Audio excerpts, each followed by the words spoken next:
Does can somebody hit rock bottom and decide to stay there? Yeah, I mean, people do hit rock bottom and decide to stay there, and then they have to go through like it's. I feel like in learning astrology that it's like it's almost like that planetary shift. So I'm like another 10 years or whatever. They actually stay there in that place for a long period of time before they go through a cycle of behaviors, and then it starts all over again. Then they're like, okay, I'm sick and tired of this. I just went through another 10 years of it. What am I going to do?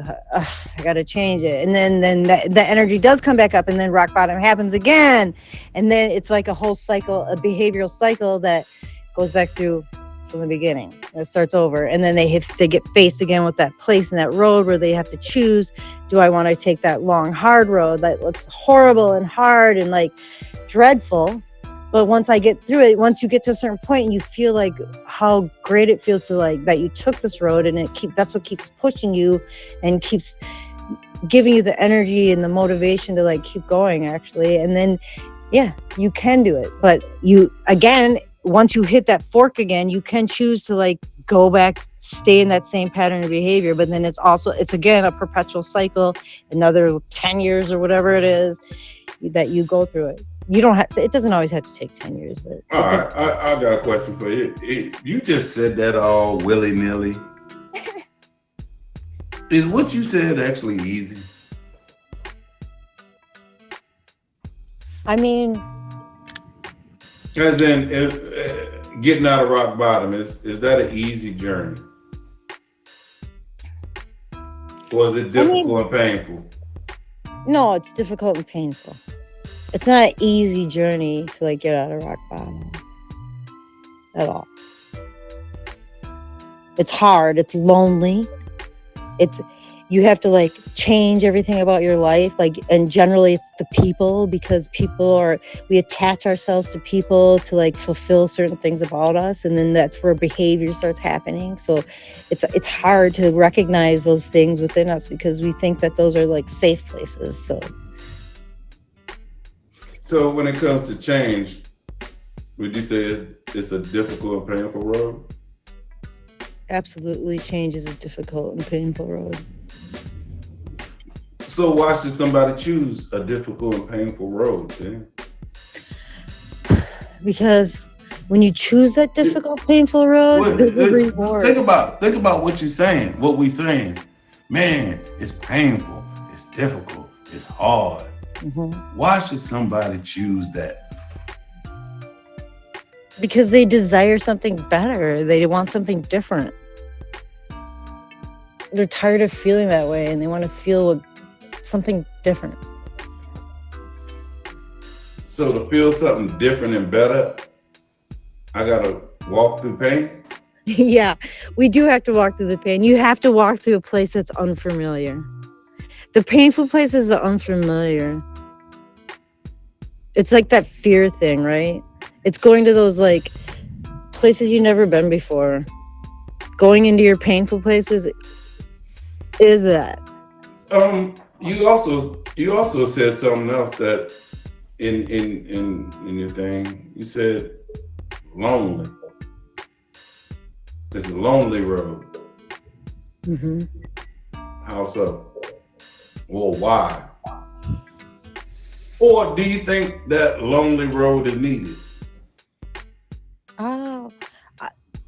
Yeah, all those can be answered, I guess, in one. But you have to be lonely. I think it's definitely needed. It's absolutely needed. You have to like go through a period of like taking yourself away from everybody so you can like go inside of yourself and see who you are. It takes like being away from other people's like judgments. And sometimes when you do things, people say things to you that make you feel like, why am I doing this? Which would be maybe meditating. And if you share those things with people, they do make fun of you, which makes you stop doing it. It does like make it harder for you to actually get to that point of like self-actualization by listening to other people. So you do have to kind of isolate for a short period to shift your inner awareness.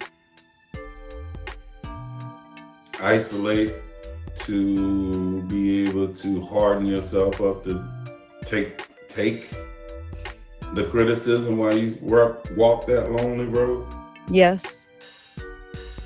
you have to like, I don't know, you don't have to, but learning to like love yourself, to be okay with whatever the other projections are, it does, that is like a process, and getting to that point does require like shifting things about your inside, which is lonely. On this painful, lonely journey out of rock bottom, will you see anybody on that same road? Will you meet anybody on that journey? I mean, absolutely. Like, life doesn't stop living. So when you're like are in that place of like shifting and changing your inner energy, it does make you actually, you're changing and you don't even know that it's happening.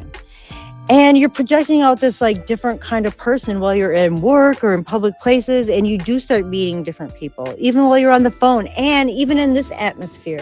Like, this is the same thing as if you would go out there and be around other people. Like, you do start attracting similar energy and that's how you start becoming a different kind of group, and becoming around different people and changing. And then you see, like, you understand that everybody's not like your family or that group of people that are judgmental and put you down or whatever makes you feel insecure about yourself and not how all those things that we go through that kind of hold us back sometimes.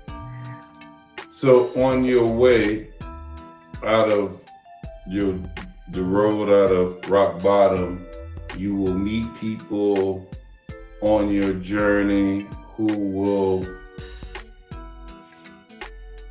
help push you to keep going and end up being more like family than your real family?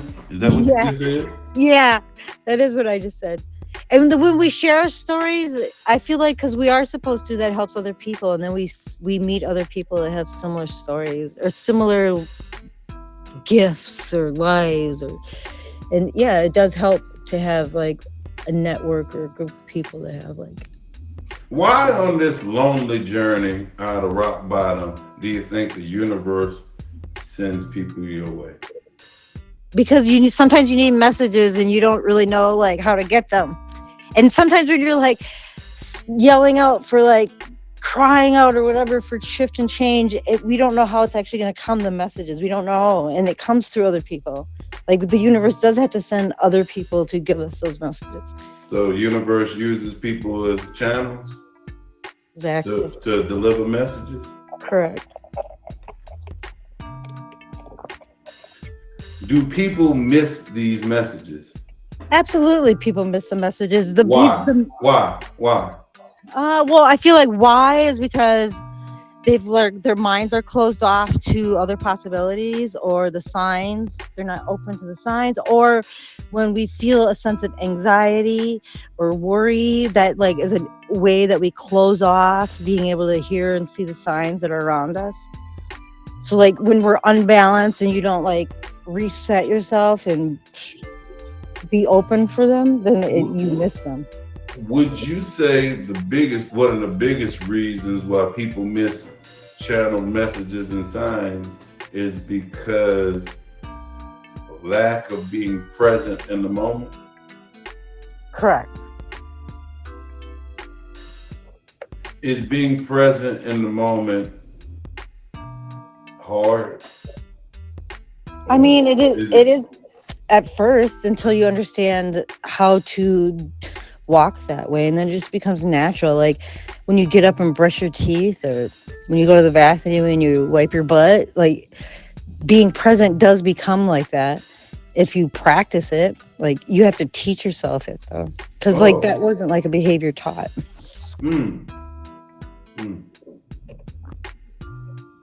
Is being present important? I mean, it's necessary.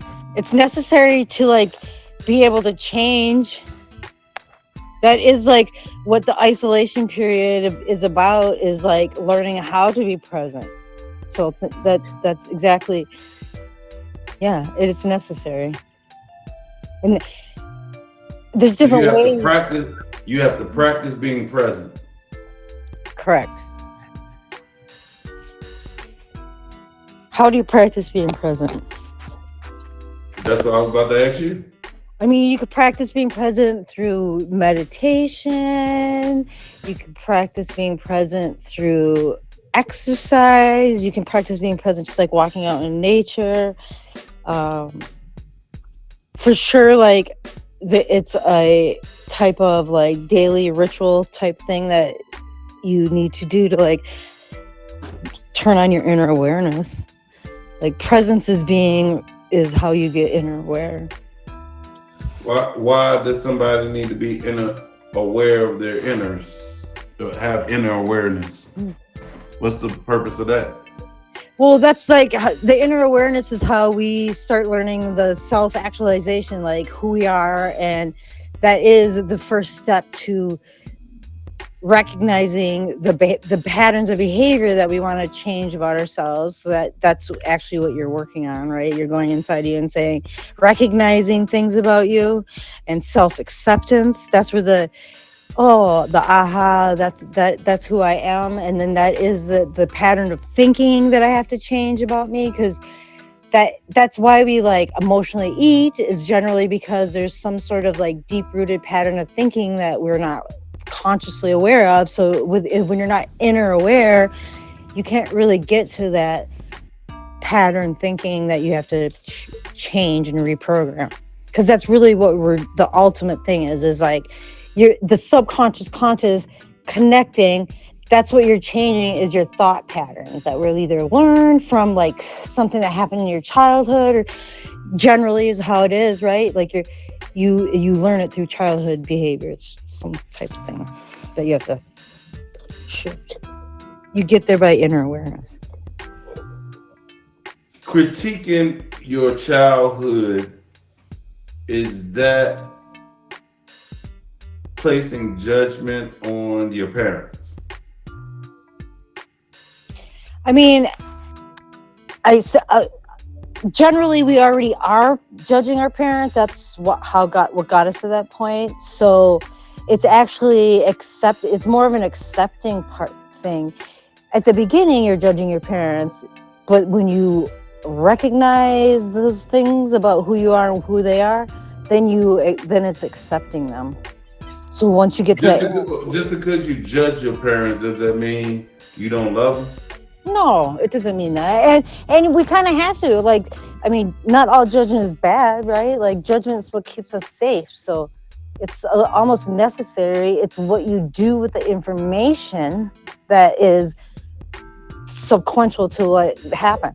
So if you judge, you get the information. If you take out the emotion when you receive the information and look at it from an unbiased stance, then we don't attach anything to it. We don't attach that emotion like, oh, my parents abandoned me. Well, no, they had to go to work. Like sometimes the things that we think is happening isn't actually happening. But if we detached our emotion from that situation and looked at it from an unbiased way, then we could see it that way.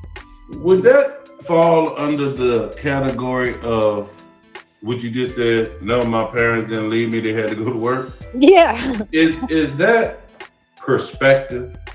Yes. Right. Yeah. So people need to work on, once you go in, at that point you can start judging and looking at and evaluating the perspective that you've been looking at the world from. Yeah. That's the inner lens, right? And when you like silence the outside and go in, then that's when you turn on that inner lens, like close your eyes and look from the inside. Then that is when you shift your perspective. That's how you get there, because then you accept things and you realize and all those other adjectives that we can use for the situation. Mm-hmm. And like, even though like our parents maybe did do things that weren't so great and wonderful, but we have to have like a sense of compassion. I feel like that's where the compassion comes in. Like when my heart opened up in my heart chakra, that's when I felt more compassion for like my mom, like allowing things that made me have like issues because of it, right? But I was like, oh, okay, it made more sense, and I was able to accept. All right. What is the reward for someone walking this painful, lonely, long journey? I mean, it's peace and happiness. I have a sense of peace, like, you know, and I feel like for me, the reward was what success was, getting through that.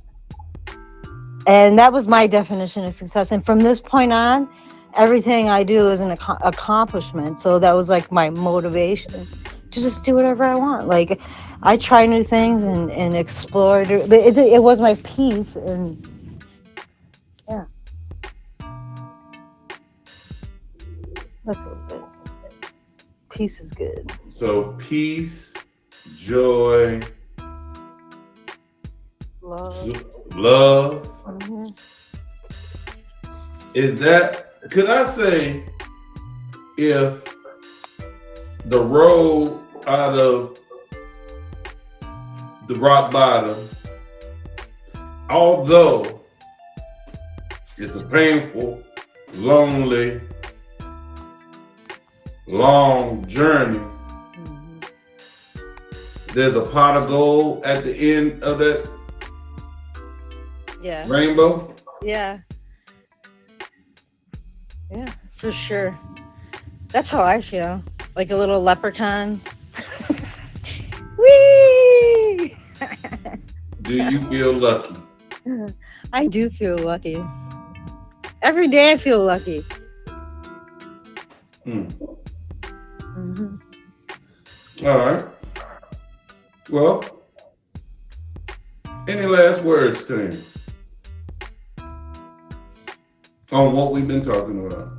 Well, I feel how like would you wrap it all up in a bow? how would I wrap it all up? Yeah. I would wrap it up as embrace the journey and find joy in every moment along the way, even as hard and painful as it is. Smile and find joy in it, because it's worth it when you get through it all.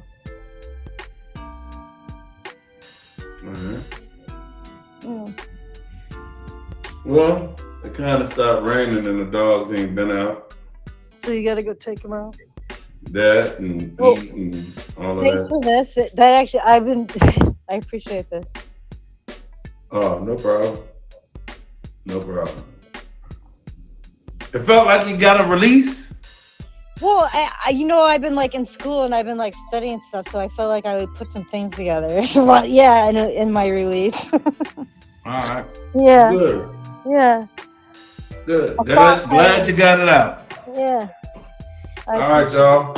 Have a good day. All right. Bye, you too. Hart. Bye, Sonny. Bye, Kelly. Bye. And y'all know I end this. Know thyself, balance your energy. And release.